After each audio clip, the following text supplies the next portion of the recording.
Okay, now back to how to save for a down payment of your apartment.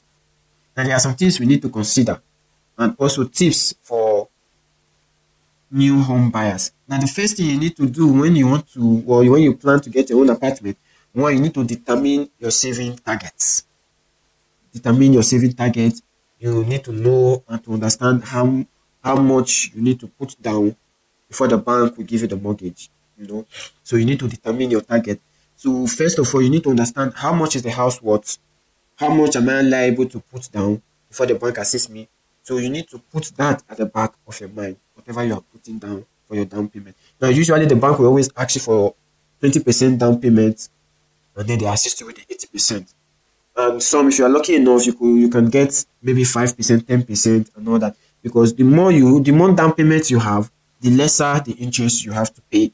So if you are opting in for 100% financing, just get it at the back of your mind that whatever you will be paying, the interest rate will be high. That should be at the back of your mind. But if you have something down, the interest rate goes down a little bit. If you have 20%, good enough, your interest rate comes down dramatically.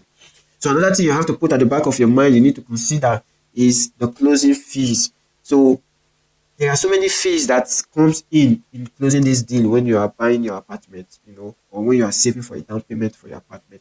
The closing fee, because the bank will not assist you with that particular aspect. It requires transfer of ownership, the taxation of the apartment. You also have to pay for some certain insurance, your fire insurance. You have to insure yourself against the property for the good of your family. You also have to insure the property against maybe natural disaster and all that. So these are some of the closing costs that you'll be required to do in the long run. So you have to put that at the back of your mind. So the fees ranges. If you are getting your apartment through a real estate agent, just know that it also increases, the fee also increases. And if the mortgage is being done for you through a broker agent, just also put it at the back of your mind that it will also increase. Why am I saying this? When you go to a real estate agent, or we call it down here in Italy, we call it mobiliare. So when you go to them that you need an apartment, they give you the list of apartment that they have. The moment you secure is signing that deal or getting the apartment, they have their own commission which you have to pay them for helping you get the apartment, making it, doing the signing of the documentation and all that. Mostly ranges from 1% to 2%, depend on the agency that will help you to get that apartment. And also, if your bank refuses to give you the mortgage and you decide to go through a broker, the broker will help you negotiate with the bank and get this mortgage for you. One, it comes with higher interest, and also the broker fee is also included. Automatically, you end up paying both the real estate agent and the broker, you end up paying them up to 6% of the worth of that apartment. And then the interest you'll be paying to the bank will also be on the high side. At the end of the day, you will also be disadvantaged in that. That is why you see so many people they lament. I bought an apartment, the money I'm paying is crazy. Why? Because they went through this route, going through a broker to get the mortgage, going through an agent to get the apartment.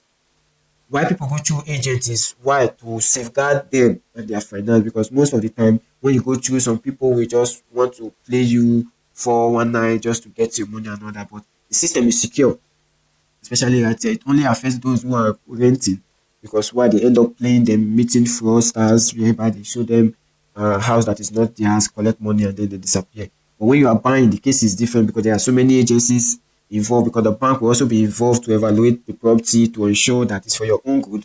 Also, before you sign, all the documentation will be presented to the notary body that we have to do the transfer of ownership.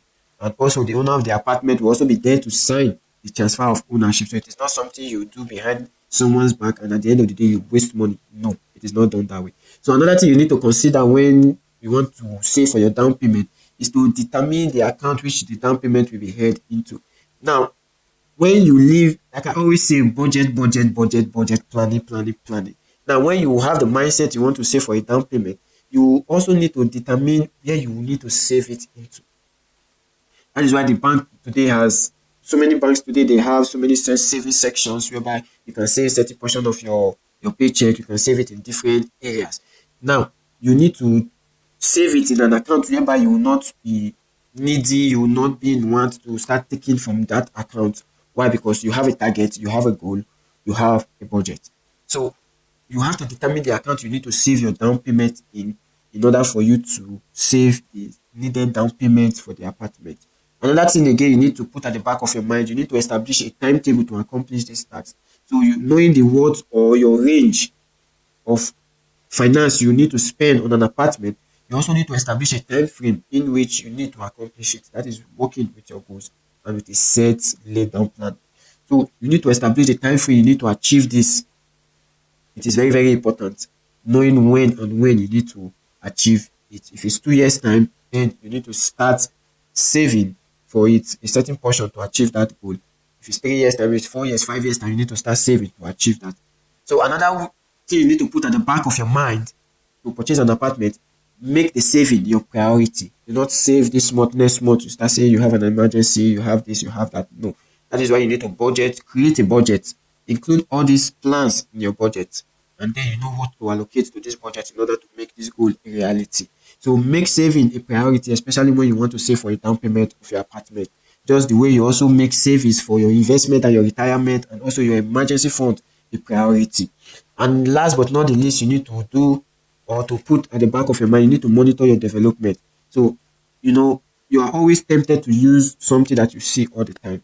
When your money is in your checking account, you see it all the time. You're always tempted to want to use it, to make use of it, because you need to do one or two things. But when it is not in your main checking account, when it is not within your eyesight, definitely you will not want to put your hands in it. So you monitor your development.